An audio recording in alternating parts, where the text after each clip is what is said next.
Hey guys, welcome to Crypto Guy. Today we're going to be looking at the 4 ways you can interact with Set protocol to buy and sell different assets.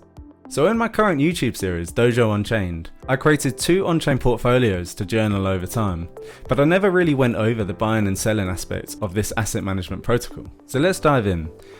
If I was a pure degenerate trader and I actually wanted to buy something like the CKI, what are my options and how's that actually working on the smart contract? So I'm on the CKI webpage on TokenSets and I want to buy one CKI. So there are 2 ways to do this: exchange issuance and direct issuance. Exchange issuance is when I want to convert a single asset, such as Ethereum, into CKI, and that's done via this buy modal here. So in this case I want one CKI, and that's going to quote me 0.06 Ethereum to facilitate this transaction. And if I press preview buy and submit, what's that actually doing? So it's important to remember that sets are 100% collateralized. To get a CKI back, the smart contract needs to hold the underlying assets, which in this case are Rook, Index, and NFTX. So what happens when I press submit transaction?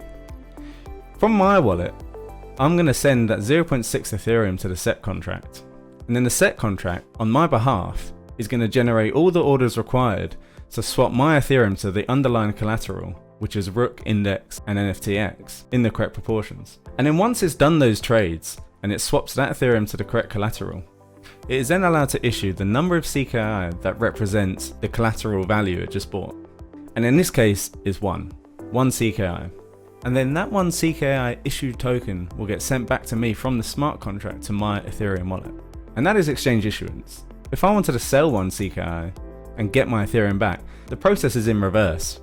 I'm providing one CKI token back to the smart contract, and then what that's going to do is the smart contract is going to generate the orders to sell the collateral back to ETH, and then it's going to send that ETH back to me at the same time as burning that CKI, because it doesn't have the collateral anymore to represent it. So just the direct reverse. The second way you can gain exposure to a set is direct issuance, which is this up here.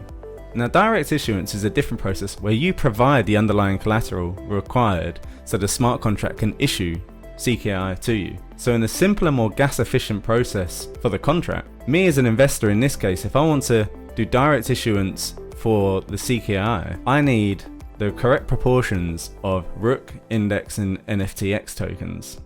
And then once I have those, I can use the issue function to send this collateral into the Set contract as part of the transaction. And then what the contract does, it already has the collateral required to issue a CKI token. And so it's just going to do that and send that CKI token back to my wallet. So the total loop is shorter here, but the caveat is that you have to provide the collateral up front, which may be less gas efficient at the end of the day. Now finally, you can do the reverse operation to direct issuance too, and that is redeeming your set. So let's say I hold CKI, but actually I've lost faith in one of the projects that CKI holds, but I don't want to sell the other 2. What I can do is free up my capital by redeeming the set. Using the redemption flow, I can actually send in my CKI tokens, and it's going to tell me how much of each asset the smart contract is going to send back to my wallet as the investor. But simultaneously, it's going to burn the CKI token that represents that collateral because it's no longer backed. And there you have it, everything you need to know to buy and sell assets using TokenSets. So I hope you enjoyed the content today. If you did, please consider just liking the video, subscribing to the channel, help the YouTube algo out. And also don't forget to check out our main series, Dojo Unchained, where we actually document our time using Set and trying to outperform the benchmark. Thanks a lot for watching, and I'll catch you next time.